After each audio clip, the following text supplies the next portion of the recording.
खबर में खुश आमदीद। मेरे साथ आरमी भट्टी साहब, मैं सईद काजी। खबरें परवेज़ इलाही साहब और का जो है कल एक इंटरव्यू आया, आज एक बयान आ गया, इस पर हम बात करेंगे। कल क्या कह रहे थे, आज क्या कह रहे हैं। हार्स ट्रेडिंग रोकना किसकी ज़िम्मेदारी है। इसके अलावा इलेक्शन कमीशन अप्रैल से पहले फैसला कर सकता है। गालबन ये जो फंडिंग वाली बात है उसके हवाले से होगा। और 27 मार्च के जल्द से जुलूस से निज़ाम ख़तरे में डाला जा सकता है। भट्टी साहब, कुछ काम ज़रा लंबा हो गया है, इस मुल्क की और अवाम की को माफ़ी हो सकती। बिस्मिल्लाहिर्रहमानिर्रहीम। काजी साहब, इस अवाम की बदकिस्मती है, इसने इस मुल्क के लिए बनाने के लिए लातदाद हमारे बड़ों ने, बुजुर्गों ने कुर्बानियाँ दी, लेकिन जितने भी सियासतदान आए इस मुल्क को इन्होंने फुटबॉल से ज़्यादा अहमियत नहीं दी। एक किक मारी उधर चले गए, दूसरे ने किक मारी, तीसरे किस निज़ाम को फुटबॉल बनाया हुआ है। निज़ाम आर्टिकल 94 आ गई, अब आर्टिकल फलानी आ गई। आवाम को आप आजकल देख रहे ना, अदम एतमाद आ रही है। कल के दुश्मन किस तरह गिरे, अपने बगलगीर हो रहे हैं, और कल के दोस्त आज एक दूसरे को छुरियाँ मार रहे हैं। इसमें मुझे बताया अवाम क्या काम क्या है। मतलब है समझ में नहीं आता कि जो बयान अब मैं सुन रहा हूँ, उसका नोट ले रहा हूँ, ठीक 10 मिनट बाद यही लीडर इससे मुतजाद बयान दे रहा होगा। तो यही अपोजिशन लीडर है, जाके हुकूमत को यकीन दिलाते हैं हम आपके साथ हैं। 15 मिनट बाद अगली प्रेस कॉन्फ्रेंस होती है, अपोजिशन को कहते हैं हम आपके साथ हैं। मतलब है तो यार कोई करैक्टर इस तरह तो नहीं होता। इमरान खान साहब कहते हैं, अभी किसी हदीस मुबारक सुना रहे थे कि वो सच के साथ रहता है। खान साहब, आप सच के साथ रहते हो, आपका तो सच से मुझे लगता है रिश्ता ही कोई नहीं रहा। अच्छा जरा सच ये नहीं है जो मैं चाहूँ, जो कादी सईद साहब चाहे। सच जो है जो अल्लाह और अल्लाह के रसूल ने कह दिया, जो बात कही है उस पर कायम रहो। क्यों कहते हैं मोमिन के पास मोमिन की 3 निशानी हैं, जो बात करेगा सच्ची करेगा, वादा करेगा पूरा करेगा। ये सियासत में तो ऐसे नहीं होना चाहिए। इस तरह तो आमतौर पे जब आप किसी हुकूमत या अपोजिशन दोनों में से मुझे बताए, जो पिछले दिनों से किसी एक जो हुकूमती इत्तेहादी हैं वो कहे हमने खान साहब के साथ रहना है, हमने नहीं हटना। यहाँ अपोजिशन का कोई एक बंदा जो मुनर्रा फारूकी ने वो सामने नहीं आ रहे।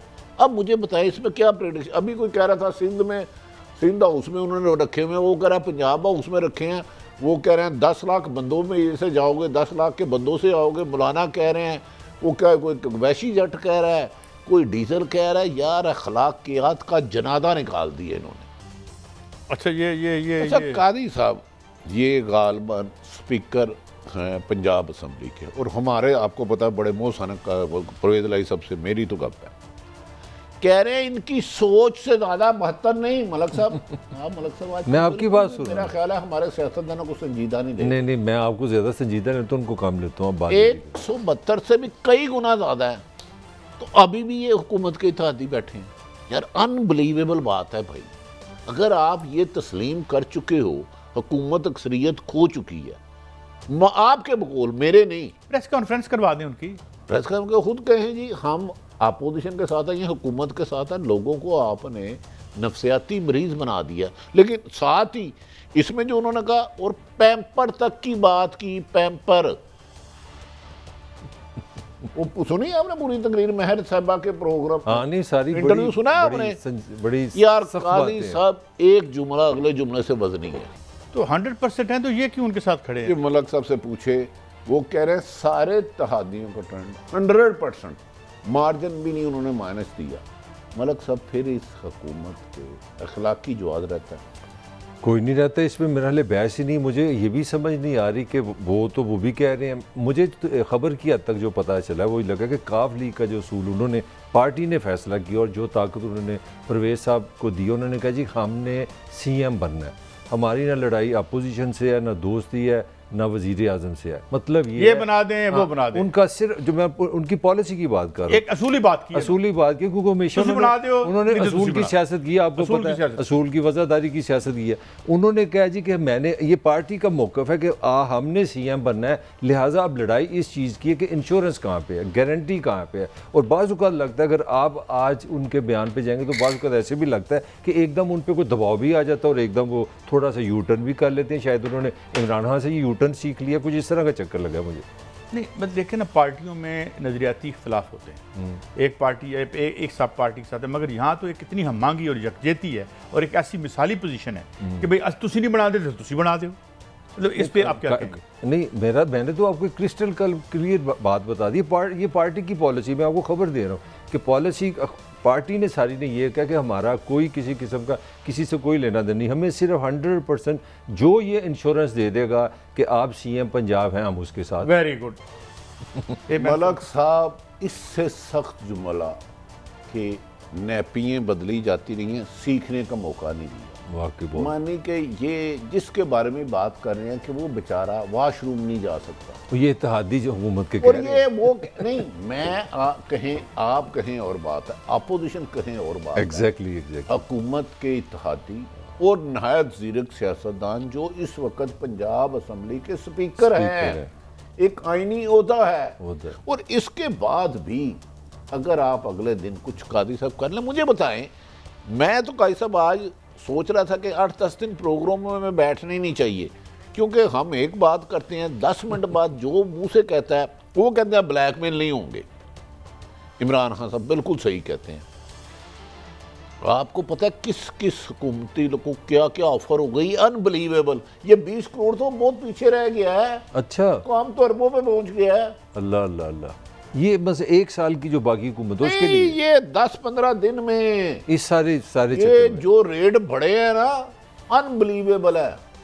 और मैं हैरान हूं कि मेरे पास एक PTI के वजीर आए, तो मैंने कहा यार आपकी तो बड़ी नाराजगी थी। उनको जो उन्होंने ऑफर दिया मेरा ज़हन ही नहीं तस्लीम किया। उधर फवाद चौधरी हमारे दोस्त कह रहे हैं 18-20 करोड़ रुपए की बोलियां लग रही हैं। तो कादी साहब, क्या जमहूरियत के लिए आपने जैसे लोगों ने जो स्ट्रगल की थी, ये इस जमहूरियत के लिए की थी, अब मुझे कुछ अपनी भी तो रहनुमाई करें ना ज़रा। वो कहते हैं जिन्होंने ख़राब की तसन किन्होंने, जिनकी मान रहे थे वो।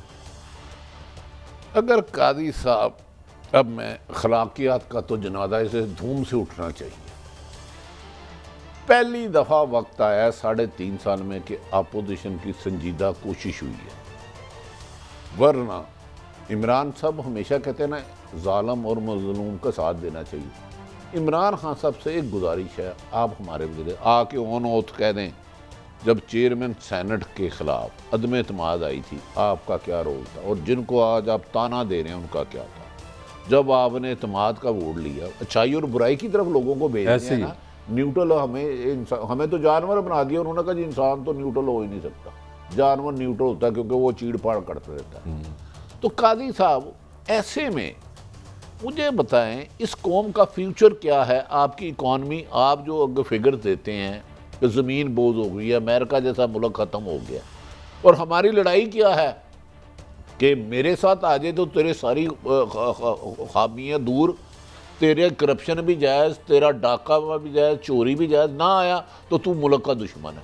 जब सोच ये आ जाए, हुकूमत हो या अपोजिशन, दोनों तरफ, मैं किसी एक को नहीं कह रहा हरगिज़, क्योंकि यही मोहतरम आसफ अली जरदारी साहब ने जिन्होंने नासूर कहा था नवाज शरीफ साहब को। इसमें आप पाकिस्तान का फ्यूचर क्या देख रहे हैं, मुझे वो बताएं। कादी साहब, आप ना सुनाएं, कुछ अपनी बात बताएं। भट्टी साहब, मैं क्या सुनाऊं, मैं आपके सामने हैं चीज़ें। अभी तो हमने वो बातें भी सुनानी है जो आज कही हैं, ये उनका कल का इंटरव्यू था। चले मैं आपसे लाइटर क्वेश्चन कर लेता हूँ। भट्टी साहब, लगता है इमोशनली आई कैन अंडरस्टैंड वो जो कहना चाह रहे हैं। आप इसको कोई कॉमेडियन फिल्म नहीं समझ रहे, कोई जैसे मजाक चल रहा है, ये ब्लैक कॉमेडी क्या, किस तरह जरा समझाया ना मुझे। आप लिटरेचर पढ़ाया आपने, इस तरह की कोई दुनिया में रियासत आई है, इस तरह का ड्रामा हुआ है, ब्लैक कॉमेडी है। अच्छा, वो क्या होती है, जरा समझाया ना हमें। मेरा मतलब है कि वो ट्रेजिक कॉमेडी जिसे कहते हैं आप। अच्छा, मतलब इसमें हंसी भी आती है, रोना भी, दोनों काम रोना भी आता है, कभी कभी हंसने लग पैंदा है, कभी रोने लग पैंदा है। ये आपको पुरानी कॉमेडी नहीं याद नहीं लगता, जैसे कहीं मुनव्वर शरीफ कहीं रंगीला है, कहीं। अब आप अगर मुझसे पूछ रहे हैं, शहबाज शरीफ साहब ने पेट फाड़ना था जरदारी साहब का, घसीटना भी था। अब अगली काम अगर मुझसे पूछते हैं, जरदारी साहब ने जमानत दी है, आसान निकल जाता मेरा है कॉमेडी में, मैंने सही कहा। इनकी जिम्मेदारी शहबाज शरीफ साहब की जिम्मेदारी आसफ जरदारी साहब ने इनको दी है। और पता नहीं इनकी जिम्मेदारी पता नहीं किसने दी है। अच्छा, मौलाना ने भी एक दफ़ा कहा था कि ख़वातीन की जो हुकूमत है वो इस्लाम में भी जायज़ नहीं, पाकिस्तान के लिए भी अच्छी नहीं। याद है आपको? जब अब वो सुनने में आ रहा है कि वो मरीम नवाज जब वो जाएंगी जलसा लेके तो वहाँ पे भी होंगे, वो साथ होंगे। तो कोई समझ नहीं आ रही क्या हो रहा है, मतलब हम किधर जाएँ, नई नस्ल को क्या समझाएंगे? मेरा आपसे एक सवाल है, आप टीचर रहे हैं ना, अब भट्टी साहब आप बताएं, नई नस्ल को आप पाकिस्तान की सियासत किस तरह एक्सप्लेन करें? कादी साहब लगता है मेरे से नाराज है ना कि मैं तो गुस्ताखी का तस्वुर भी नहीं, आपने बड़ी मोहब्बत से उनसे बात का वो जवाब नहीं दे। नहीं मैं भट्टी साहब मैं तो सवाल पूछने के लिए बैठा मैं तो नहीं ये कौन सा है, कोई मैथ का हो रहा है सवाल? ये हम आप माशाल्लाह हमसे ज़्यादा सीनियर हैं, आप अच्छे एनालिस्ट हैं। सिर्फ मुझे ये बता दें, काजी साहब ने नई जनरेशन को जो पढ़ाते हैं बड़ी खूबसूरत ये पढ़ाया है कि सच और तमीज़ की किए बगैर अंती तलकीन कर दो। मतलब है आपने नई जनरेशन को ये पढ़ाया है कि आप अपने मफाद के लिए मुल्क की हिफाजत दाव पे लगा दो, लोगों के किरदार दाव पे लगा दो, गलाजत को ले आओ, अखलाकियात को दफन कर दो, ज़ाती मफाद पर, मुल्की मफाद पर ज़ाती मफाद को तरजीह दे दो, मुझे हुकूमत दे दो, मुझे हुकूमत छीन लो। मतलब है काजी साहब क्या पढ़ाया नई जनरेशन को? आप भी रोजेश जवाब दे। सबसे अच्छा फ़ायदा क्या हो रहा है इसमें? फ़ायदा क्या हो रहा है इस हालात में? बहुत फ़ायदा हो रहा है। अच्छा जी, केस सारे बंद, टीटियाँ ख़त्म। अच्छा वो जो केस था अपना चीनी शुगर का, वो केस खत्म, महंगाई का जिक्र खत्म, बेरोजगारी का जिक्र खत्म। मैं बता देता हूँ इसके फवायद क्या है। अभी कोयटा में टीचर्स पर जो है निकले थे अपने, उन पर लाठी चार्ज हुआ है। इधर बाहर टीचर बैठे हुए, कोई बंदा एक सेकंड की फुटेज मैंने कल आपको बताया 1,20,000 रेलवे वालों को पेंशन नहीं मिली। इससे इतने फायदा क्या है? चलें अब वापस इसी मौजूद की तरफ आते हैं। हम बीच में इंटरपोलेशन भी हो जाती हैं। कुछ पेशावर के बारे में कहा है उन्होंने। पेशावर हमारा बड़ा प्यारा शहर है, आपको पता है, दिलीप कुमार साहब कहते लोगों, राजकपूर का भी शहर है और माशाल्लाह ये शाहरुख के भी बाप का, शाहरुख भी उधर ही हीरो पैदा होते हैं। जी बस ये देख के तो दिल करता है मैं चकवाल का नाम ही काट दूँ। लेकिन नैब का एक तो आ गया है, प्रेस रिलीज भी आ गया है। कुछ खबरें ये भी हैं कि नैब के लोग भी जो है ना बड़े सुखी रह रहे हैं इस्लामाबाद में कुछ सरकारी रेजिडेंसीज में। काजी साहब आप प्रॉब्लम पे है मलक साहब, मैं कादी साहब तो हमें जवाब देने मूड में नहीं है। मैं 10-15 दिन वाला प्रोग्राम पहले निकालता हूँ। मेरी इतला थी इमरान ने मौजूदा मोनस लाई, एक वजीर वफाकी नैब को कहते ने उठाओ, नोटिस तैयार हो गया, फिर रोका गया। यार ये ब्लैकमेल करके मुल्क चला रही है। अब तो वजाहत आ रही है नैब की नहीं। मैं तो एक रिपोर्टर हूँ, मैंने इसी खबर है मैं कहा हुआ है, मैं निकला दूंगा। सही है। जिस दिन इन्होंने ऑर्डर दिया उसी दिन मुझे कहा, मैं कहा यार ये कैसे मुमकिन है, आजकल तो शेरो शिकन है हुकूमत और नकाफ ली। उन्होंने कहा जी मोनस लाई साहब का नाम लेके हमने नोटिस तैयार किया। काजी साहब फिर हम कहते हैं मेरे बंदे खरीद रहे हो, किसी को नोटिस दे के झुका रहे हो, किसी का वापस लेके साथ मिला रहे हो। अपोजिशन कुछ कह रही है, हुकूमत कुछ कह रही है, लेकिन कानून कहता है कि नहीं तुम इंसाफ करो। ये इंसाफ करना, मुझे वो एक वाकया याद आ गया। नहीं अब परवेज लाई खुद कह रहे हैं कि मोनस लाई का उन्होंने कहा, मैं तो नहीं। मैं एक छोटा सा वाकया आपको सुनाता हूँ। इसमें ये जो भट्टी साहब आप बता रहे हैं इसके सवाल का जवाब में, हमारे बड़े चिक दोस्त थे, भट्टी साहब भी कॉमन दोस्त है। मैंने उनसे पूछा कि साहब ये इस मुल्क में सियासी जमातें किस तरह लोग अपनी वफादारी बदल लेते हैं। कहते हैं बड़ा आसान है, मैंने अपने दफ्तर में बैठा, मैंने वहाँ पे सबकी फाइलें रखी, कुर्सी पे बिठाया, उनको बताया भी ये आपके केसेस हैं, तो सुबह आप फैसला कर लें, हमने पार्टी बदलनी है कि केसेस में जाना है। तो मेरा ख्याल है यहाँ तो बड़ा फौरी इंसाफ हो जाता है पाकिस्तानी सिस्टम में। क्यों भट्टी साहब ऐसी है नहीं यहाँ पे? काजी साहब मेरी नज़र में तो जो ये काम करता है सरकारी अफसर, जो ये बात जो मैंने बताई आप भी इसके विटनेस हैं मेरे सामने। अच्छा एक और आज बड़ी गोल्डन किस्म की, काजी साहब असल इस मुल्क के मुजरम वो हैं जो इंसाफ का तराजू लेके ना इंसाफी। वाह वाह जबरदस्त। जो इंसाफ का तराजू, चोर ने तो चोरी करनी होती है, साथ में तो साथ करनी होती है, इंसाफ होना चाहिए। जो ये मोहतरम आपके वज़ीर-ए-आज़म कहते हैं ना, जालिम के साथ रहो, जालिम और मज़लूम का फैसला करना वलियों का पेशा है, इंसाफ करना। ये तो कैसे खिदमत करे? मिसाल के तौर पे कोई मतलब है कोई 2 लाख बंदे की टीटियां खुलवानी शुरू कर दे, वो सही कैसे करें बताएं ना। उनका वो कह रहे हैं हम जो सारे जो लड़े हैं ना, तो किसी को गवर्नर बना दे, किसी को वजीर खजाना बना दे, किसी को वजीर सेहत बना दे, FIA को ताला लगा सारा हिस्सा दे दे, इंक्वायरियां खत्म कर दें। अब क्या लड़ाई है? शबाना कौन है? वो मेरा ख्याल है फिल्मों में शबाना रोज कह रहे थे। शबाना कौन? शबाना एक एक्टर थी, शबाना रोज बंगाल से, मतलब होता है कि वो शबनम थी यार। शबाना भी थी, शबाना भी कहते हैं दिन रात शबाना ये लगा रहे हैं नया बहाना। मेरी मेरी उम्र आपसे ज्यादा है, शबाना भी एक एक्टर थी। अच्छा कई साहब आप बताएं, नहीं वैसे अच्छी गुफ्तगू है आजकल प्रोग्रामों में जिक्र किया जाए फलां अदाकारा कैसी है, फलां मौसम कैसा है, बचपन में कादी साहब आप क्या खेलते थे, क्योंकि सच्ची खबरें दोगे तो आजकल तो आपको न्यूट्रल हो गए तो आप जानवर हो जाओगे, जानवर हो जाओगे तो भेड़िए भी हो जाओगे, न्यूट्रल हो जाओगे, गधे भी हो जाओगे। गाना मैं सदाए जिंदगी हूँ मेरा नाम है शबाना, तो गाना भी था ना शबाना, कोई नया ला बहाना, और हमने है मिलजुल के खाना, गामा माना, एक नेशनल गवर्नमेंट बनाए और उस नेशनल गवर्नमेंट में खाने पीने का सामान दोबारा तैयार किया जाए। अब क्या दुकान लगी है, अब MQM कहती है मैं सिंध का गवर्नर है, तो पंजाब में CM साहब फरमा रहे हैं हमारे स्पीकर साहब मुझे CM बना दे, प्राइम मिनिस्टर अब इमरान अपना शहबाज शरीफ को बना दें, मेरे लिए प्रेसिडेंट इमरान खान को बना दें। मकसद ये है कि हर एक बंदे को पहले ये है नेशनल गवर्नमेंट। पहले तो आप कह रहे थे कि इमरान खान साहब PTA कह रही थी कि उन्हें अमेरिका गिरा रहा, सुना इनकी हिमायत में भी कुछ मुल्क आ गए। सर देखें वो भट्टी साहब वही मसला है, हमारी सबसे बड़ी जो प्रॉब्लम मैं समझता हूँ हमारे में असूल परस्ती नहीं।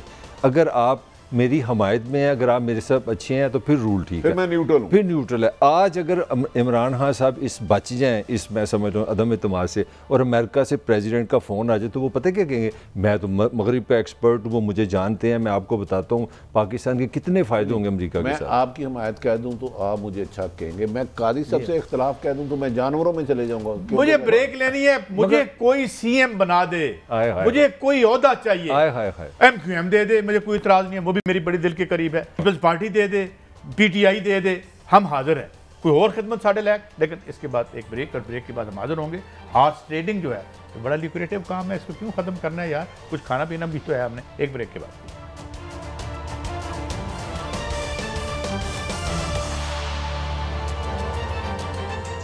Welcome back. अच्छा भट्टी साहब, ये हॉर्स ट्रेडिंग रोकना किसकी जिम्मेदारी है, तो पता करो। उन्होंने मुबारकबाद दी जिस तरह उन्होंने अच्छे तरीके से काम किया हमेशा आज तक। कादी साहब हॉर्स ट्रेडिंग का जो बहुत ओपन आगाज हुआ 85 में, इससे पहले भी होता होगा, मेरे इल्म में नहीं। इंसान जानवरों से बदतर कीमतों में बिके, उन्हें छांगा मंगा रखा गया, और जिस किस्म की लवाजमात उनके पूरे किए गए वो मेरा एक आज भी जानने वाला है।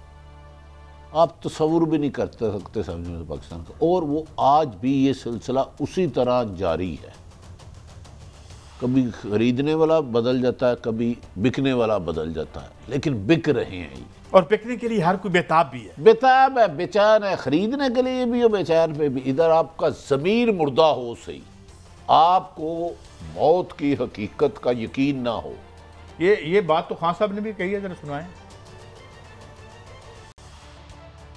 मैं चाहता हूं मेरी कौम निकले और इस्लामाबाद में पहुंच के बताए दुनिया को कि हम सच के साथ खड़े हैं, हम अच्छाई के साथ खड़े हैं, हम इन चोरों के खिलाफ खड़े हैं, हम इन डाकुओं के खिलाफ खड़े हैं, हम इन मुनाफिकों के खिलाफ खड़े हैं, हम इन अमेरिका के गुलामों के खिलाफ खड़े हैं।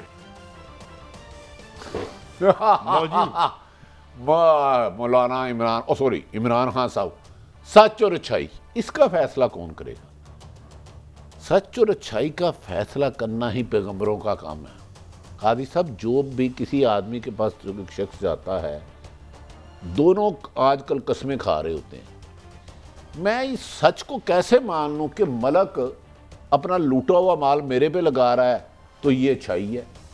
मलक अपना लूटा हुआ माल कादी पे लगा रहा है। इत्तेज़ाज़ हसन साहब हैं, बस फिर उसके आगे हम बोल। Thank you very much Aitzaz Hasan साहब, you are always around to help us और एनलाइटन अस। हजूर, मैं सिर्फ इतना ये पूछना चाहूँगा कि एक अजीब कन्फ्यूजन फैलाया जा रहा है, कोई आर्टिकल 94 है कि जी क्या जब नो कॉन्फिडेंस अगर गो थ्रू करती है तो क्या उसी वक्त नया PM भी इलेक्ट हो सकता है, और जो फ्लोर क्रॉस कर चुके होते हैं वो भी वोट डाल सकते हैं, या दोबारा बुलाना पड़ता है जो सेशन है, और सदर के क्या इख्तियारात हैं इस ज़िमन में? अगर ये सब होने जा रहे हैं तो kindly enlighten us and the peoples of Pakistan. जी इत्तेज़ाज़ साहब। जी, पहले तो एक बात मैं ज़रा अर्ज कर दूँ आपके इस प्रोग्राम में, सिर्फ 1 मिनट की बात। जी कि मेरे अब आजकल बहुत सारे फिर चले हुए हैं फेसबुक के पेजेस, और ट्विटर तो अब छोड़ दिया उन्होंने, तो वो फेसबुक का पेज बना के और पेस्ट कर देते हैं मेरी तरफ से पैगाम। कोई वो नवाज लीग वाला इमरान खान के हक में के खिलाफ और इमरान खान उनके हक में मेरी तस्वीर इस्तेमाल हो रही है, ये सब फेक है। मैं दोबारा से कह देता हूँ कि जो अकाउंट्स बने हुए हैं एतजाज अहसन साहब के नाम से, भले वो नून लीग के हमायत में बनाए गए हों या PTI के, वो तमाम जाली हैं और उनको जो है वो एतजाज साहब की राय ना समझा जाए। जी सर। जी बिल्कुल, थैंक यू। अच्छा, अब रही बात ये आपने जो कहा है, देखें जो इसका एक वोटर है वो लाहौर से चला है, MNA है, और उसने जाके इस्लामाबाद में कौमी असेंबली में वोट डालना है। पहली तो बात यह है कि उसे कोई नहीं रोक सकता, ना स्पीकर रोक सकता है, ना कोई ऑफिशियल रोक सकता है, कोई नहीं रोक सकता। तो ये जो कहते हैं कि रोक लेंगे गवर्नमेंट वाले, ये बिल्कुल गलत है। ये रोकना, उसको वोट डालने से मना रखना एक क्रिमिनल ऑफेंस है और इसका फौजदारी मुकदमा होगा।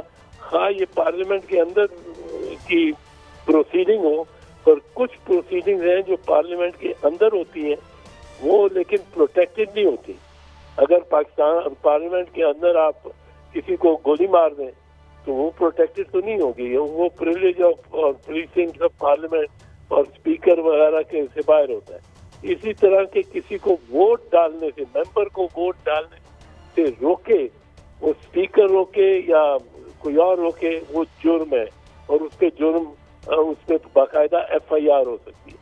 दूसरी बात यह या तीसरी बात यह है कि जब तक वो वोट डाल नहीं लेता और वो वोट उसका काउंट होगा, क्योंकि वो MNA है, वो अपनी पार्टी के खिलाफ चाहे वोट देता है, वोट उसका काउंट होगा, क्योंकि 63A में ये लिखा हुआ है, ये प्रोसीजर लिखा हुआ है डिफेक्शन क्लॉज में, कि अगर वो डिफेक्शन करता है, वो अपनी पार्टी को वोट नहीं देता, अपने प्राइम मिनिस्टर के खिलाफ वोट डाल देता है, तो उसके बाद पार्टी हेड जो है वो उसको शो कॉज नोटिस देगा, वो शो कॉज नोटिस का जवाब देगा, पार्टी हेड चाहे बख्श दे उसको किसी वजह से।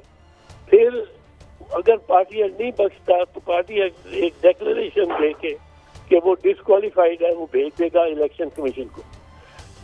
सारी इलेक्शन कमीशन 5 मेंबर बैठेंगे, वो उस केस की हियरिंग करेंगे, उसको MNA को बुलाया जाएगा, उससे भी उसकी दायरा ही हैज टू बी हर्ड, वो एक ट्रायल चलेगा। उसके बाद अगर इलेक्शन कमीशन कोई 10 दिन 15 दिन 20 दिन बाद कहती है कि ये डिस्क्वालिफाइड है, इसने फ्लोर क्रॉस किया है, इसने डिफेक्शन की है, तो उस सूरत में वो उस दिन से जिस दिन डिक्लेरेशन होगी उसका स्टेटस MNA का खत्म होगा। उस दिन तक वो चाहे नए वज़ीर आज़म की इलेक्शन हो, चाहे वो कमेटी की कोई मीटिंग हो, चाहे वो तकरीर करने का कोई मौका हो पार्लियामेंट में, हर लिहाज से वो पार्टिसिपेट कर सकते हैं। अच्छा इब्तिदा साहब, मैं जरा आपने बड़ा ही मकबूल किया और हर दूसरा आदमी आजकल यही सवाल कर रहा है। आप फरमा रहे हैं कि एक बंदा MNA साहब गए, उन्होंने वोट कास्ट कर दिया, जब तक उसे इलेक्शन कमीशन डिस्क्वालीफाई नहीं करता, तीसरे दिन कोई नए इलेक्शन होते हैं प्राइम मिनिस्टर के लिए, और उसमें वोट डाल सकता है दोबारा, वो जब तक इलेक्शन कमीशन ना करे डाल सकता है। वो MNA है उस वक्त तक जब तक उसके खिलाफ हतमी फैसला इलेक्शन कमीशन नहीं देता। अच्छा इतना सब एक और रहनुमाई कर दे, आज फ्लोर क्रॉसिंग की 28 तारीख है काउंटिंग की, अगर उस दिन अदम एतमाद कामयाब हो जाती है तो फिर फर्दर क्या होगा? उसी दिन से प्राइम मिनिस्टर नहीं रहेंगे या कुछ दिन रहेंगे वो? या मैं एक बात ऐड कर दूं, क्या उसी सेशन में नया PM इलेक्ट किया जा सकता है? उस सेशन में नया PM का इलेक्ट नहीं किया जा सकता, तो नया वो एक सेशन ही उस एक जारी होगा, उसके लिए बाकायदा नोटिफिकेशन जारी जिसमें नया प्राइम मिनिस्टर इलेक्ट होना होगा, उसके लिए बाकायदा एजेंडा बनेगा, ऑर्डर्स ऑफ द डे आएंगे और फिर वो होगा। अच्छा सर, थोड़ा सा चूंकि वक्त कम है, मैं मजीद आपसे अपनी क्लैरिटी चाहता हूँ, एजुकेशन चाहता हूँ। आर्टिकल 94 है, उसके तहत प्रेसिडेंट ने बुलाना है, वो बाउंड है किसी खास वक्त में बुलाने का, और क्या जब तक नया पीएम नहीं आता पुराने पीएम रहेंगे? वो रहेंगे इस हद तक। ये वो प्रेसिडेंट उनको कह सकता है रहने को। प्रेसिडेंट जो प्राइम मिनिस्टर निकल रहा हो, निकाला गया हो, या उसको कंटिन्यू करने का अंटिल सक्सेसर इज इलेक्टेड, ये वो कह सकता है। ये प्रेसिडेंट का इख्तियार है और वो उसी तरह का प्राइम मिनिस्टर होगा जिस तरह वो प्राइम मिनिस्टर था, उसके पास तमाम इख्तियारात होंगे। और क्या ये सर बाउंड है प्रेसिडेंट के खास स्टिपुलेटेड टाइम में नए पीएम के लिए इजलास बुलाए या ना बुलाए, उसके तहत क्या इख्तियार है सदर मोहतरम? नहीं, कोई बात वो कोई नहीं है इसमें। हुक्म है कि ये नहीं दिया हुआ कि 3 दिन के अंदर अंदर प्रेसिडेंट नया प्राइम मिनिस्टर इलेक्ट कराएगा, ऐसी कोई मियाद नहीं दी हुई। इत्तला साहब ये बड़ा अहम नुक्ता कर रहे हैं, इसी किस्म की प्राइम मिनिस्टर के बारे में कुछ इतलात आ रही हैं। अगर वो आप फरमाते हैं कि उनके खिलाफ नो कॉन्फिडेंस हो जाता है, प्रेसिडेंट साहब उन्हें कह सकते हैं आप एज ए पीएम काम करता रहे, तो वो 2 महीने इजलास नहीं बुलाते तो फिर वो 2 महीने वही पीएम रहेंगे। नहीं, इतनी बेबस ऑपोजिशन भी नहीं होती। अगर प्रेसिडेंट 2 महीने नहीं बुलाता तो ये रिक्वेजिशन दे के, स्पीकर तो वही है ना, ये जो 1/4 मेंबर है वो उतने तो है ही ऑपोजिशन की तरफ से। ये 1/4 मेंबर रिक्वेजिशन देगा कि हाउस बुलाया जाए। हाउस 14 दिन के अंदर अंदर बुलाना लाजिम है स्पीकर के पास। उसका एजेंडा ये देगा इम्पीचमेंट ऑफ द प्रेसिडेंट। वो प्रेसिडेंट को इम्पीच करेगी ऑपोजिशन। और ये सिंपल मेजॉरिटी से होगा सर इम्पीचमेंट ऑफ प्रेसिडेंट, या 2/3 से होगा? नहीं, ये सिंपल मेजॉरिटी। और दूसरी बात ये कि जो पीएम डी सीट हो गए हैं, वो जो 14 दिन है, उनके पास कौन सा इख्तियार रहेगा और कौन सा नहीं रहेगा? उनके साथ इख्तियारात तो रहेंगे लेकिन निगरानों वाले होंगे। निगरान के जो निगरान केयर टेकर प्राइम मिनिस्टर है, उसके सुप्रीम कोर्ट ने जजमेंट दी हुई है। इख्तियारात बहुत महदूद है, बहुत मेजर फैसले नहीं वो कर सकता, कोऑर्डिनेंस वगैरह नहीं ला सकता, कोई लॉ में मेजर चेंज नहीं कर। क्या मेजर अपॉइंटमेंट्स कर सकते हैं या सैकिंग्स कर सकते हैं? नहीं, ये भी सुप्रीम कोर्ट ने कहा कि कोई मेजर अपॉइंटमेंट वगैरह भी नहीं। उसको अमानतन चलना चाहिए कि ये मामला 2 दिन, 10 दिन, 5 दिन में प्राइम प्रेसिडेंट हाउस बुलाए और प्राइम मिनिस्टर इलेक्ट हो, और उसके बाद इत्तला साहब ये जो फॉरेन फंडिंग केस है उसमें एक इल्ज़ाम है कि चेयरमैन पीटीआई ने जो इन्फॉर्मेशन दी है बैंक अकाउंट्स की वो सही नहीं है। उनके कहा 9 हमारे अकाउंट्स हैं जबकि स्टेट बैंक कह रहे 23 है। तो क्या इलेक्शन कमीशन इन्फॉर्मेशन दुरुस्त ना देने पे चेयरमैन पीटीआई को नाअहल करार दे सकता है, डिसीजन कर सकता है? ये इसके लिए तो ट्रायल होगा, यूं ही तो नहीं कर सकता, बगैर ट्रायल के तो नहीं कर सकता कि जी ये इसने इन्फॉर्मेशन गलत दिया है। ये चार्ज लगेगा, ये उस पर फर्ज्युम लगेगी, उसके खिलाफ स्टेट बैंक को पेश होके उसके नुमाइंदे को शहादतें देनी पड़ेंगी। उसके लोग समझते हैं, हर कोई समझता है कि ये अगर इल्ज़ाम लग गया या ये कर दिया वजीर आजम ने या वजीर दाखिला ने, या तो बस गया उस दूसरे दिन से वो नहीं रहा। एक चीज याद रखें, हर चीज के लिए सबूत, ट्रायल और ड्यू प्रोसेस लाजमी है। वो कितना वक्त लेती है, कई दफा डिले करते रहते हैं तो ज्यादा देर ले लेती है, लेकिन ये ऐसे मामलात हैं अगर प्राइम मिनिस्टर को डिले किया गया इलेक्ट करने में तो सुप्रीम कोर्ट यकीनन इंटरफियर करे और मामला किसी और सुप्रीम कोर्ट के हाथ में चला जाएगा। वो जो एक पार्लियामेंट में ही होना चाहिए, वो फिर हम कहते रहेंगे कि जी सुप्रीम कोर्ट अपना दायरा बढ़ाती रहती है, तजावज करती रहती है, और फिर वो तजावज करना पड़ेगा अगर कोई प्राइम मिनिस्टर की अपॉइंटमेंट नहीं करते। लेकिन इस पे अगर डिले करता है, क्योंकि उन्हीं पार्टी का है प्राइम सदर साहब अलवी, उन्हीं पार्टी के हैं, वो कहते हैं जी इमरान खान को इसी तरह कंटिन्यू करो, तो ऑपोजिशन ये सेशन भी बुला सकती है, उसका अपना एजेंडा भी दे सकती है, उसमें इम्पीचमेंट ऑफ द प्रेसिडेंट भी रख सकती है। और प्रेसिडेंट को इम्पीचमेंट का लाले पड़ गए तो वो खुद ही बुलाएगा। अच्छा, इत्तेजाज साहब, अपना साद रफीक साहब ने कहा कि हुकूमत की तरफ से ये कहा गया कि हम MNS को जाने नहीं देंगे और आने नहीं देंगे अगर उन्होंने फ्रॉड क्रॉसिंग की, तो सुप्रीम कोर्ट इसका नोटिस ले। तो ये हो सकता है सुप्रीम कोर्ट ऐसा नोटिस ले सकती है? ले भी सकती है। अब अगर इतनी बरमला ये कह रहे हैं कि हमने किसी को आने ही नहीं जाने नहीं देना, और 10 लाख आदमियों से गुजर के वो MNA जाएगा वोट करने, और 10 लाख आदमियों के नीचे से वापस आएगा, यानी पिटाई कराएगा, यानी उसके चिथड़े हो जाएंगे।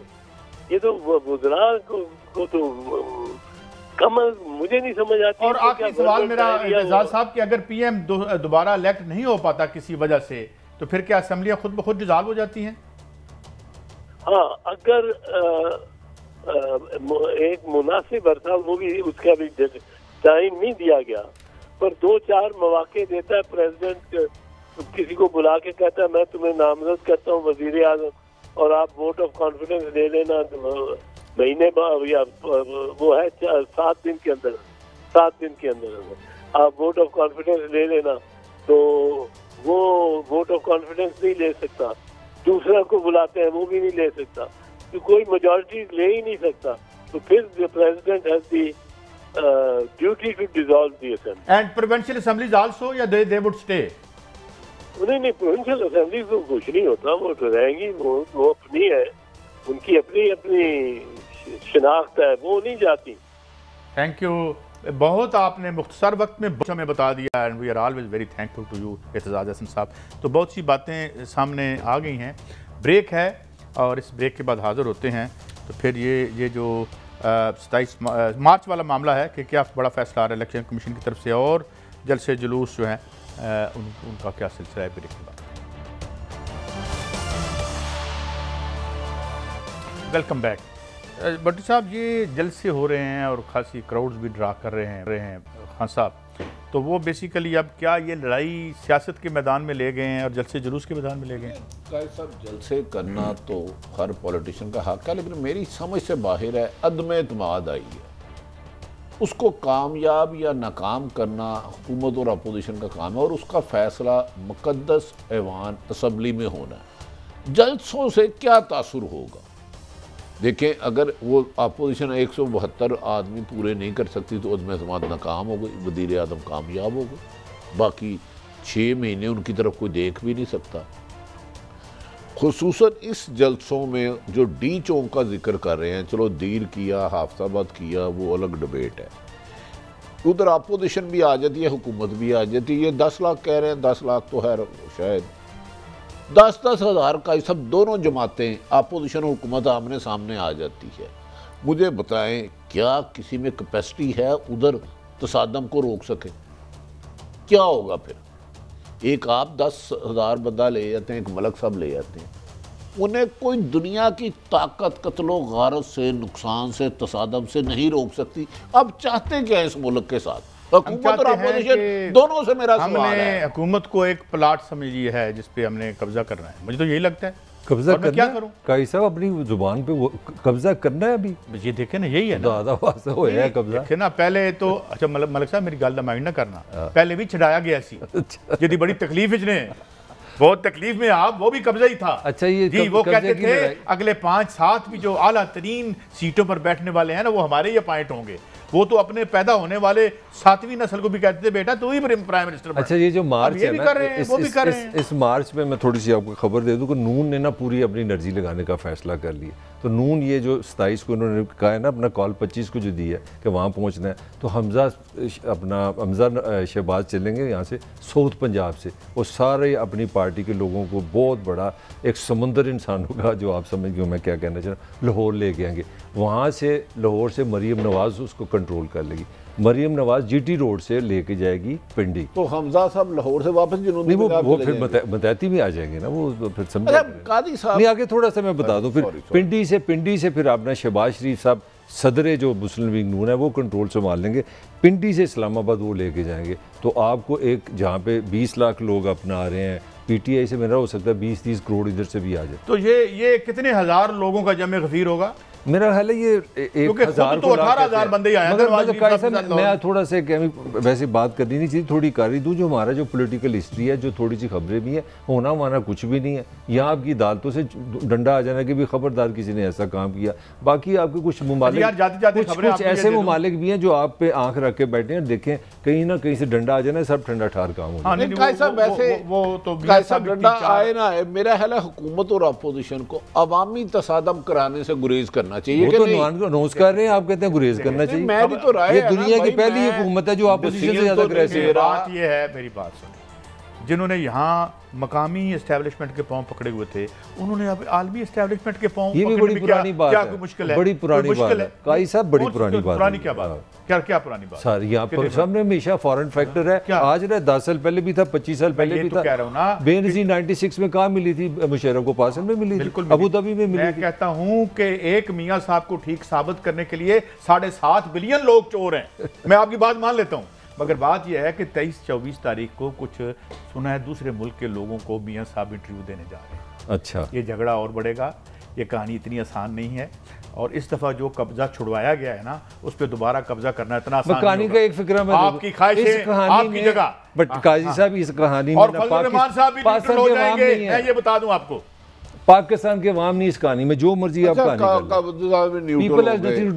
नवाज शरीफ खत्म होगा तो फिर तो इमरान खान को चाहिए सुबह इजलास बनाए, नॉकआउट करके अपोजिशन को घर भेजे। मैं होता तो फिर मुझे इतनी अक्सरियत होती, इमरान खान साहब को देखो ये हक है उनका अपोजिशन काम करे, तो फिर वो 23 को क्या इंतजार कर रहे हैं? पीर को बुलाए। और मैं पहले सिर्फ ये बात कर रहा हूँ कि मकामी एस्टेब्लिशमेंट के बूट पॉलिश करने वाले और फिर आलमी एस्टेब्लिशमेंट के पांव में बैठने वाले, अब उनको हम यहाँ बैठ के जस्टिफाई करके अपने मुल्क का मुस्तकबिल उन बच्चों को उनके हाथ में देने के लिए यहाँ मैं बैठ के तजिया करूँगा बड़ी साहब, तो फिर तो आप की करोगे मेरे नाम? सर मैं आप यहाँ हुकूमत या कौन एस्टेब्लिशमेंट के बगैर आया इस कहानी में? ये किसने नहीं किया? मोहम्मद खान डाकू भी तो डाकू था, वो उसने भी तो, उजैर भी तो डाकू था, मैं हो गया तो फिर की होया? ये हमारा लाइन ऑफ आर्गुमेंट नहीं, हमारा लाइन ऑफ आर्गुमेंट है कि एक बंदा डाका मारे जायज है, दूसरा नजायज। ये तो मैं कह रहा हूँ, दो चोर ने नहीं, मैं कह रहा हूँ जो भी गैर कानूनी काम करता है, अख्तियार से तजावुज करता है, हमें मलिक साहब मुझे नामों से नहीं कर, हम क्लोजिंग करनी है ना, हमारे का कोई डाकू नहीं होना चाहिए। डाकू डाकू ही होता है, और अगर हम उसके साथ खड़े होंगे तो बुरी बात। इजाजत चाहते हैं, कल फिर मिलेंगे। अल्लाह हाफिज़।